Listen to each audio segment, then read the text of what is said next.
Gue mau nanya sesuatu dulu. Kalau kamu lagi camping sama 9 best friend kamu, orang-orang yang udah kamu kenal bertahun-tahun, yang kamu percaya sepenuhnya, dan tengah malam tiba-tiba kamu ngerasa ada sesuatu yang sangat-sangat salah di luar tenda, kamu bakal ngapain? Sebagian besar orang jawabnya, diam di dalam tenda, tunggu sampai pagi, jangan keluar kalau nggak tahu apa yang ada di luar. Itu jawaban yang masuk akal. Itu jawaban yang akan menyelamatkan nyawa kamu. Tapi 9 pendaki di pegunungan Ural Rusia pada malam 1 Februari 1959, mereka melakukan sebaliknya. Mereka merobek tenda mereka sendiri dari dalam, memaksa keluar di tengah badai salju di suhu minus 30 derajat, tanpa jaket, tanpa sepatu, tanpa perbekalan apapun. Mereka lari membabi buta menjauhi tenda ke dalam kegelapan dan badai. Dan tidak ada satupun dari mereka yang selamat. Ketika tim penyelamat akhirnya menemukan mereka berminggu-minggu kemudian, yang mereka temukan bukan cuma mayat. Yang mereka temukan adalah kumpulan tanda tanya yang sampai hari ini, 65 tahun kemudian, belum ada satupun manusia di bumi ini yang bisa menjawabnya dengan tuntas. Beberapa jasad ditemukan dengan tulang rusuk yang hancur dari dalam, seperti ditabrak mobil, kata dokter forensiknya, tapi nggak ada bekas pukulan di kulitnya. Satu orang ditemukan dengan lidah, mata, dan bibir yang hilang, dan yang paling bikin ngeri, kulit beberapa dari mereka berubah warna jadi orange kecoklatan, dan rambut mereka tuh beruban. Apa yang terjadi di lereng gunung pada malam itu? Itu yang kita coba cari tahu hari ini bersama-sama.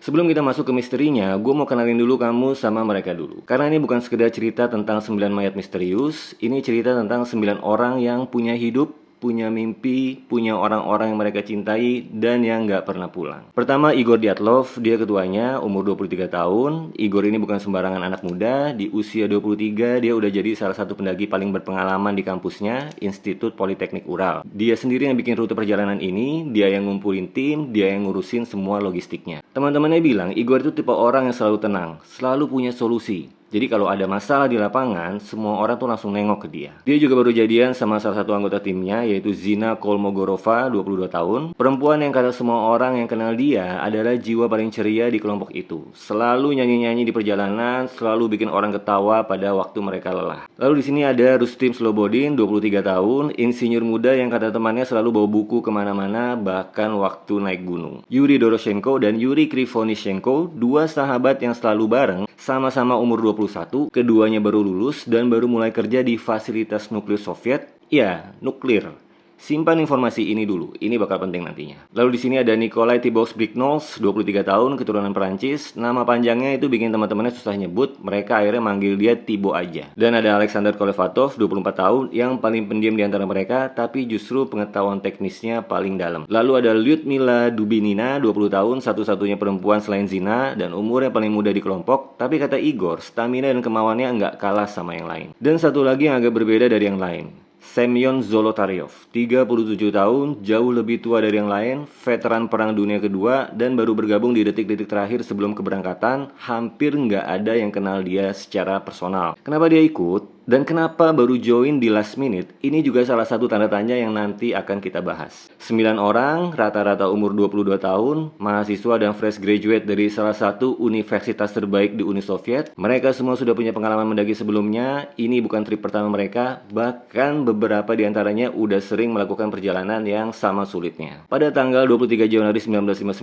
mereka berangkat dari kota Sverdlovsk yang namanya ya. Sekarang namanya Yekaterinburg. Tujuan mereka, Gunung Otorten di pegunungan Ural Utara. Dalam bahasa suku Mansi, penduduk asli daerah situ, Otorten artinya kira-kira jangan pergi ke sana. Itu bukan nama yang encouraging ya.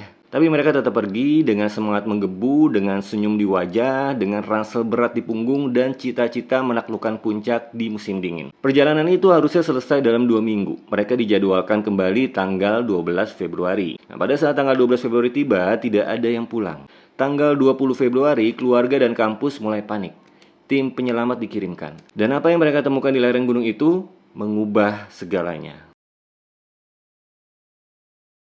Oke, sekarang kita ikutin perjalanan mereka. Dari catatan harian yang ditemukan, ya, beberapa dari mereka tuh nulis jurnal sepanjang perjalanan, dan jurnal itu tuh selamat. Kita bisa rekonstruksi apa yang terjadi hampir hari per hari. Awal perjalanan itu normal, bahkan menyenangkan. Mereka tuh naik kereta, lalu truk, lalu jalan kaki, di catatan hariannya. Bahkan mereka nulis soal bercandaan yang mereka bikin di jalan gitu, soal makanan yang mereka makan, soal betapa indahnya salju di hutan. Zina nulis jurnalnya dengan nada yang santai banget. kayak lagi cerita liburan biasa, bukan orang yang tahu dia lagi menuju ke kematiannya. Tapi kemudian tanggal 28 Januari ada satu anggota yang harus balik, namanya Yuri Yudin, anggota ke-10 yang awalnya ikut harus mundur karena sakit lutut yang kambuh parah. Jadi dia nggak bisa lanjut. Waktu dia pamitan sama teman-temannya di desa terakhir sebelum masuk ke wilayah hutan yang terpencil, dia tuh nggak tahu itu adalah perpisahan terakhir. Yuri Yudin adalah satu-satu yang selamat dari kelompok itu, bukan karena keberaniannya, bukan karena keahliannya, tapi karena lututnya lagi sakit. Sampai dia meninggal di usia tua puluhan tahun kemudian, Yuri selalu bilang dia nggak pernah bisa berhenti memikirkan mengapa dia yang selamat. Survivor's Guild yang dia bawa tuh seumur hidup.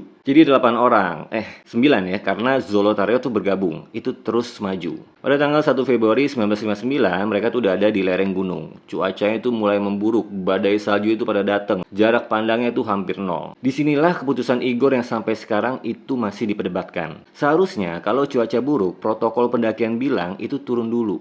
Cari tempat berlindung di hutan yang lebih rendah, tunggu cuaca membaik. Tapi di sini Igor memutuskan untuk tetap mendirikan tenda di lereng terbuka di ketinggian, di tengah badai, di lereng yang namanya kemudian dikenal sebagai Dyatlov Pass. Kenapa dia mutusin ini? Teori paling masuk akal, dia ingin besok paginya mereka sudah dalam posisi yang bagus untuk naik ke puncak. Efisiensi waktu. Itu keputusan yang bisa diperdebatkan, tapi bukan keputusan yang bodoh, karena pendaki berpengalaman tuh kadang memang melakukan hal ini. Akhirnya mereka mendirikan tenda, mereka makan malam, dan beberapa menulis jurnal terakhir mereka. Suasananya tuh biasa aja, normal, bahkan ada yang nulis bercandaan gitu di jurnal. Lalu pada saat malam tiba, sesuatu tuh terjadi. Sesuatu yang membuat 9 orang berpengalaman ini memilih untuk merobek tenda mereka dari dalam dan lari keluar dalam cuaca yang bisa membunuh mereka dalam hitungan menit, tanpa sepatu, tanpa jaket, tanpa apapun. Apa gitu yang mereka lihat? Apa gitu yang mereka dengar? Apa yang membuat mereka lebih takut pada sesuatu di dalam tenda daripada badai salju di luar?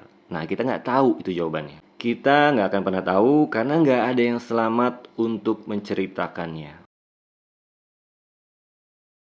Oke, ini bagian yang paling bikin gue personally mikir. Tim penyelamat akhirnya menemukan lokasi tenda pada 26 Februari, hampir 4 minggu setelah malam kejadian. Dan kondisi yang mereka temukan itu aneh, sangat aneh. Temuan pertama yaitu tenda. Tenda itu masih berdiri, tapi sisinya tuh robek dari dalam bukan dari luar. Artinya orang yang merobek itu ada di dalam tenda. Dan mereka tuh memaksa keluar dengan cara merobek kain tenda. Di dalam tenda semua barang tuh masih ada. Ransel, makanan, sepatu, jaket, pakaian hangat, kamera. Itu semuanya ditinggal. Mereka kayak kabur begitu aja gitu mendadak sampai nggak sempet atau nggak mau ambil apapun. Jejak kaki mereka itu masih terlihat di salju mengarah turun ke lereng menuju hutan di bawah. Temuan kedua yaitu api unggun dan 2 jasad pertama. Jadi di tepi hutan, sekitar 1,5 km dari tenda, tim penyelamat itu menemukan sisa-sisa api unggun yang sudah mati dan di dekatnya itu ada 2 jasad. 2 jasad itu adalah Yuri Doroshenko dan Yuri Krivonishenko, 2 sahabat yang selalu bareng itu. Mereka ditemukan hanya dengan pakaian dalam di suhu minus 30 derajat. Tangannya terbakar, diduga mereka tuh masih hidup waktu api unggun itu menyala, tapi badannya tuh udah terlalu mati rasa karena kedinginan sampai mereka nggak nyadar bahwa tangan mereka tuh terlalu dekat gitu dengan api. Cabang-cabang pohon di atas mereka itu patah sampai setinggi 4 meter gitu loh. Diduga salah satu dari mereka itu memanjat pohon itu, mungkin mencoba lihat sesuatu atau mencari sinyal atau mungkin panik. Temuan ketiga yaitu 3 jasad di antara tenda dan api unggun. Jasad pertama adalah Igor Dyatlov, sang ketua. Ditemukan menghadap ke atas dengan memeluk pohon atau dahan kecil seperti sedang mencoba merangkak kembali ke tenda. Jasad kedua adalah Zina Kolmogorova, gadis ceria yang suka nyanyi-nyanyi itu ditemukan 630 meter dari tenda dan posisinya tuh seperti sedang merangkak melawan badai. Dan ketiga ada Rustem Slobodin, si kutu buku, ditemukan di antaranya. Ada retakan kecil gitu di tengkoraknya, tapi kata dokter forensik, retak itu tidak cukup fatal untuk langsung membunuh. Dia tuh kayak meninggal karena hipotermia. Pada kesimpulan awal, mereka bertiga sedang mencoba kembali ke tenda setelah meninggalkan api unggun. Dan karena badai dan suhu terlalu ekstrim, mereka akhirnya tewas di tengah jalan. Tapi 4 jasad terakhir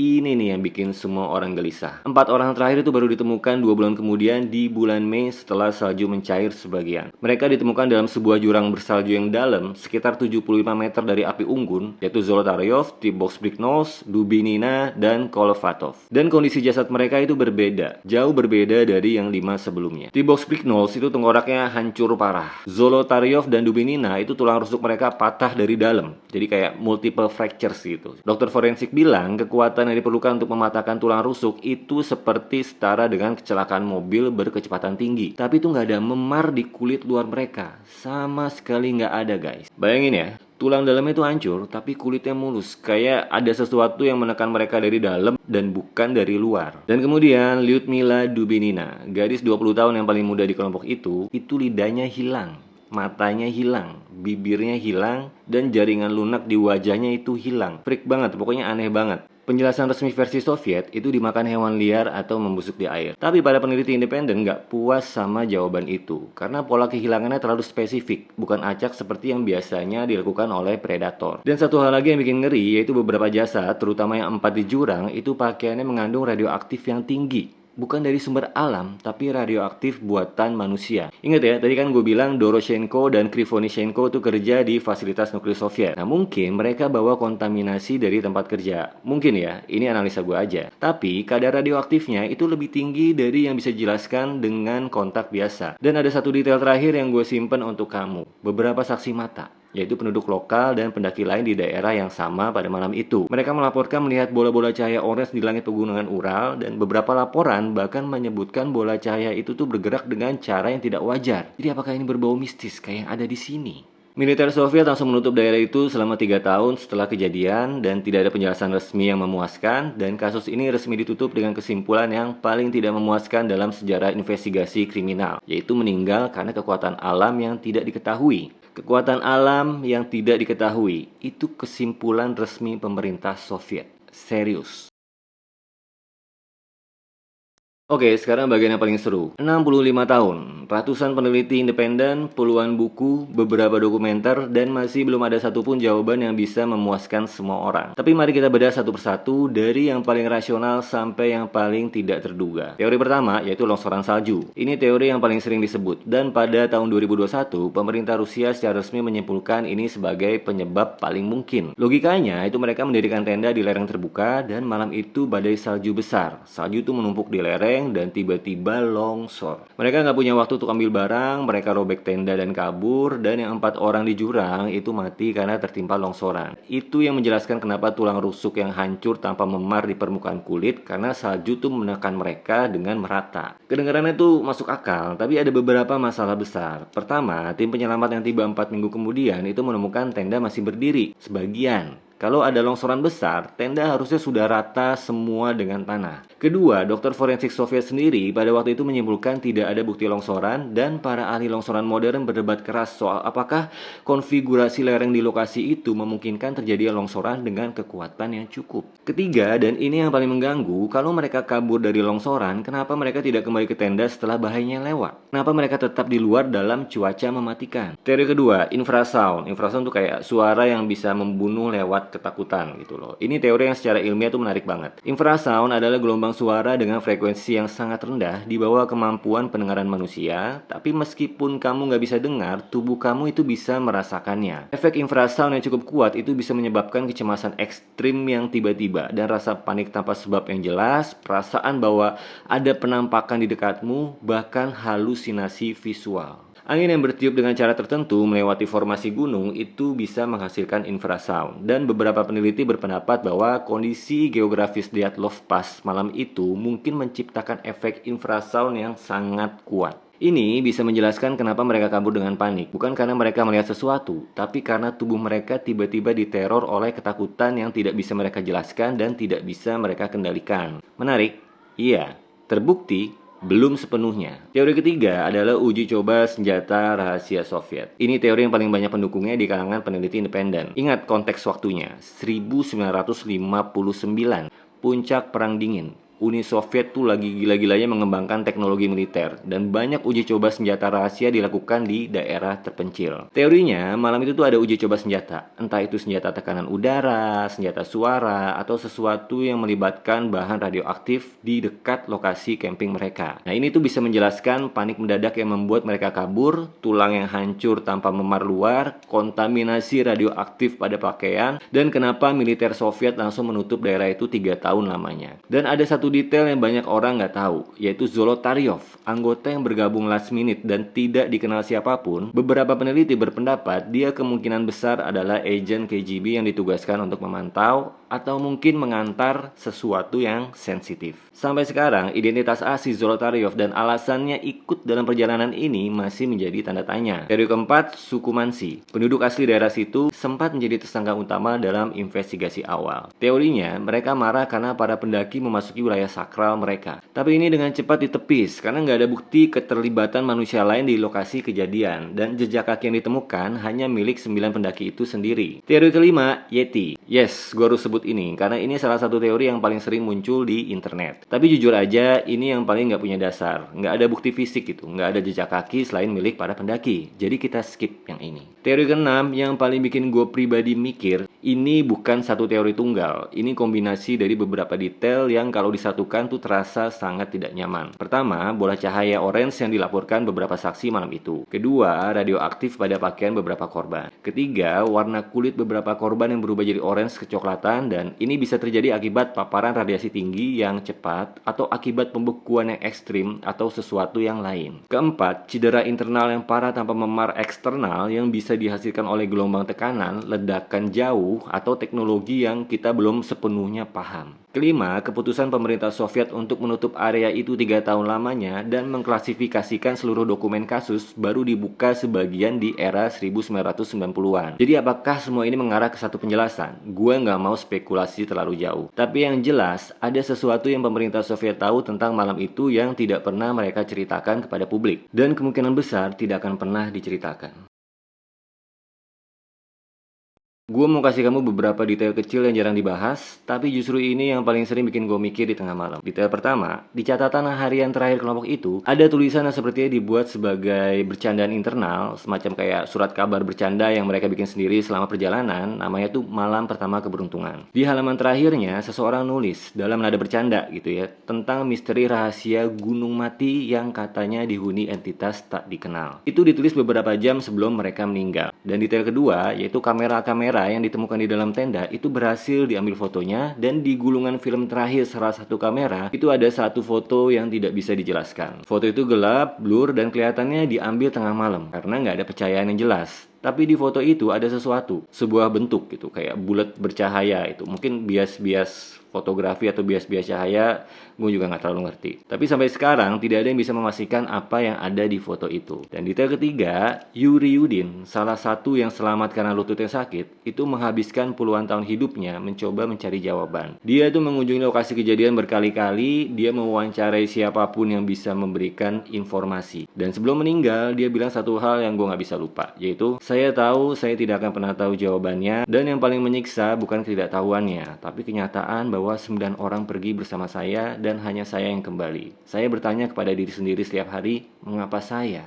Detail keempat, pada 2019 pemerintah Rusia membuka kembali investigasi kasus ini untuk ketiga kalinya. Pada 2021 mereka mengumumkan kesimpulan resmi, yaitu longsoran salju. Tapi banyak peneliti independen termasuk keluarga korban itu menolak kesimpulan itu. Mereka bilang pemerintah tidak menjawab semua pertanyaan, terutama soal radioaktif, terutama soal cedera internal tanpa memar, terutama soal apa yang ada di foto terakhir itu. Dan kasus resminya ditutup. Tapi bagi orang-orang yang peduli, kasus ini tidak akan pernah benar-benar tutup. Gue mau akhiri cerita ini dengan cara yang mungkin sedikit berbeda dari yang kamu ekspektasikan. Jadi kita udah bahas semua teorinya, kita udah bedah semua buktinya, dan kita tetap nggak punya jawaban yang pasti. Tapi gue rasa justru itu yang bikin kisah ini tuh begitu kuat. Karena di balik semua misteri itu ada 9 orang muda, rata-rata 22 tahun umurnya, hampir usia kamu mungkin, yang pergi dengan penuh semangat, dengan ransel berat di punggung dan mimpi di kepala, ke sebuah gunung di Rusia yang jauh. Igor yang selalu tenang dan selalu punya jawaban, Zina yang selalu nyanyi di tengah perjalanan, dua Yuri yang selalu bareng kemana-mana, Lyudmila yang paling muda tapi nggak pernah minta dikasihanin. Mereka semua punya rencana setelah perjalanan ini. Jadi Igor tuh mau lulus dan mulai kerja. Zina mungkin mau terus jalan-jalan sama orang yang dia sukain. Dua Yuri mau nongkrong dan pamer tentang puncak yang berhasil mereka taklukkan. Tapi tanggal 12 Februari, hari yang harusnya jadi hari kepulangan mereka, itu nggak ada yang berhasil kembali. Dan Yuri Yudin yang menunggu kabar mereka dengan cemas di kota, akhirnya tahu bahwa teman-temannya itu nggak akan pernah pulang. Misteri di Dyatlov Pass mungkin tidak akan pernah terpecahkan sepenuhnya, Artinya, ada terlalu banyak waktu yang sudah berlalu, dan terlalu banyak bukti yang sudah hilang, dan terlalu banyak pihak yang mungkin tidak mau kebenarannya terbuka. Tapi satu hal yang pasti, 9 orang itu nyata. Mereka hidup, mereka tertawa, dan mereka bermimpi. Dan mereka pergi ke gunung itu bersama-sama walaupun tidak ada satupun yang kembali. Itu sudah cukup untuk membuat kita 65 tahun kemudian masih duduk dan bertanya-tanya, apa yang sebenarnya terjadi di sana malam itu? Nah, gitu cerita Diet Love Pas dari gue. Teori mana yang paling masuk akal buat kamu? Longsoran, senjata, rahasia Soviet, infrasound, atau ada teori lain yang kamu punya? Tulis di komentar. Jujur, gue selalu baca komentar kalian dan banyak banget yang lebih detail dari yang gue bahas di video. Jadi kalau video ini bikin kamu mikir atau ngeri atau nggak bisa tidur malam ini, that means it worked. Share ke teman kamu yang suka cerita misteri biar kita sama-sama nggak bisa tidur. Dan kalau kamu belum subscribe, kamu udah sampai di sini, artinya konten gue cocok sama kamu, tombolnya ada di sana. Sampai ketemu di video berikutnya, jaga diri ya, dan mungkin jangan camping di lereng gunung terbuka waktu badai salju.